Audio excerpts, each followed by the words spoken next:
बहुत समय पहले राजस्थान के एक छोटे से गांव में एक तालाब था। गांव वाले मानते थे कि उस तालाब का पानी कभी सूखता नहीं, चाहे कितनी भी गर्मी क्यों न पड़ जाए।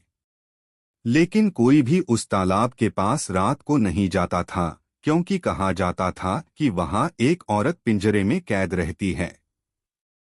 गांव में गिरीश नाम का युवक था, जो पढ़ा लिखा था और इन अंधविश्वासों पर भरोसा नहीं करता था।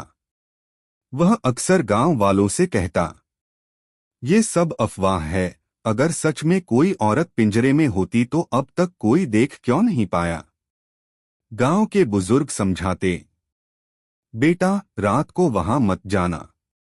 जिसने भी देखा वो जिंदा लौटकर नहीं आया। एक दिन गिरीश ने निश्चय किया कि वह इस रहस्य को खुद सुलझाएगा। रात के समय हाथ में लालटेन लेकर वह तालाब की ओर चल पड़ा। आसमान में काले बादल थे, हवा तेज चल रही थी। जैसे ही वह तालाब के किनारे पहुंचा, पानी में अजीब सी चमक दिखाई दी। तभी अचानक तालाब के बीचों बीच लोहे का एक जंग लगा पिंजरा उभर आया। उस पिंजरे के अंदर एक औरत बैठी थी, लंबे बाल, सफेद कपड़े और आंखों में आग जैसी लाल चमक। औरत करुणा भरी आवाज में बोली, मुझे यहां से निकाल दो। मैं सदियों से बंद हूं। जिसने मुझे आजाद किया, मैं उसका सबसे बड़ा भेद खोल दूंगी। गिरीश डर तो गया, लेकिन उसने हिम्मत करके पूछा, तुम कौन हो और यहां क्यों कैद हो? औरत की आंखों से आंसू बह निकले। मैं इस गांव की ही स्त्री थी। बहुत साल पहले गांव के लोग मुझे चुड़ैल समझकर इस पिंजरे में कैद कर गए और मंत्रों से बांध दिया। असली चुड़ैल तो गांव की औरतों के बीच छिपी थी, लेकिन दोष मुझ पर लगाया गया। जब तक कोई मेरी सच्चाई नहीं जानता, मैं इस पिंजरे में रहूंगी।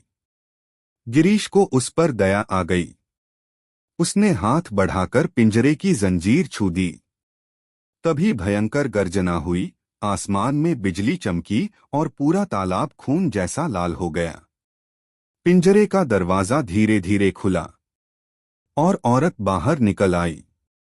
लेकिन अगले ही क्षण उसका चेहरा बदल गया। उसकी आंखें भेड़िए जैसी, दांत नुकीले और आवाज डरावनी। अरे मूर्ख, तूने मुझे आजाद कर दिया। मैं ही असली चुड़ैल हूं। जिसने मुझे कैद किया था, वही इस गांव को बचा रहा था।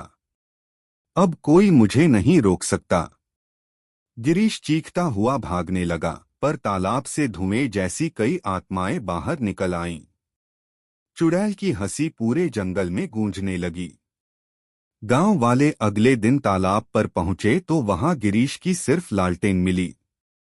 तभी तालाब से आवाज आई, अब मैं आजाद हूं और तुम सबकी बारी है।